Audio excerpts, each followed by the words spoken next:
பூ பெரிப்போமா? பெரிப்போமே. எவ்வளோ ஈரமாக இருக்குதுல்ல.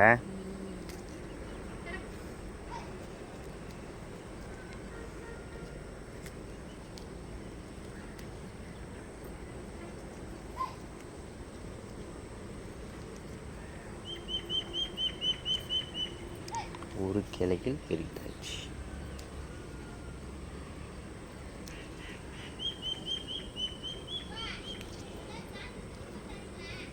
ஓ வேணுமா?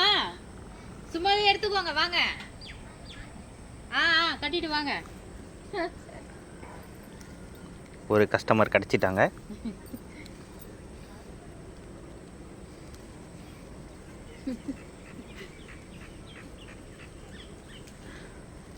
மேடம் சும்மா தரீங்களா?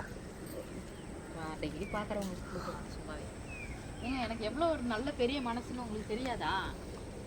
சரி அவங்கள்ட்ட என்னங்க காசுக்கு வாங்கிக்கணும் சொல்லு. ஒரு படி உரத்தை கூட சும்மா தர மாட்டேன்றாங்க அவங்க. பரவாயில்ல விடுங்க. என்னங்க இது டெய்லி பார்க்குறோம். ஆமாங்க. நீங்கள் என்ன மாதிரி ஆளை கல்யாணம் பண்ணிக்கிறீங்க தெரியுமா இல்லையா? எப்போ பார்த்தாலும் இந்த ஒரே டைலாக்கு. மாற்று வேறு ஏதாவது சொல்லு. வந்துட்டு பாசமாக கேட்டால் நான் எல்லாத்தையும் சும்மா கொடுக்கணும் உனக்கு தெரியாதா? நானும் ரொம்ப நாளாக நிறைய பாசமாக கேட்டுனுங்கிறேன். எதுவும் கேட்க தெரிஞ்சு தர மாட்டேன்ற. என்ன வேணும்னு சொல்லுங்க. எவ்வளோ நாளாக சொல்லிட்டு இருக்கேன் ஸ்பீக்கர் வேணும்.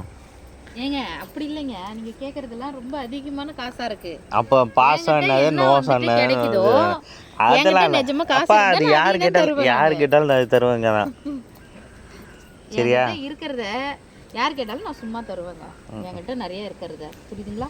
கடவுள் எனக்கு நிறைய காசு கொடுத்தாங்கன்னா கண்டிப்பாக எல்லாருக்கும் நான் தருவேங்க. என்னங்க 90% மக்கள் அப்படி தான். சரியா? போகும்போது என்னங்க எடுத்துகிட்டு போக போகிறோம்? நம்மள்ட்ட இருக்கிறத மற்றவங்களுக்கு கொடுத்து தான் வாழணும்னு நினைப்பாங்க. மிச்சம் 10% தான் வீணாக போனாலும் போனதை தவிர்த்து ஏன்டா கொடுக்கணும்னு சொல்லிட்டு நினைப்பாங்க. இருக்கிற வரைக்கும் எனக்கு ஹாப்பியாக நிம்மதியாக இருந்துட்டு போங்க. எனக்கு அவ்வளோதான். நீ இப்போ ஹாப்பியாக இருக்கியா?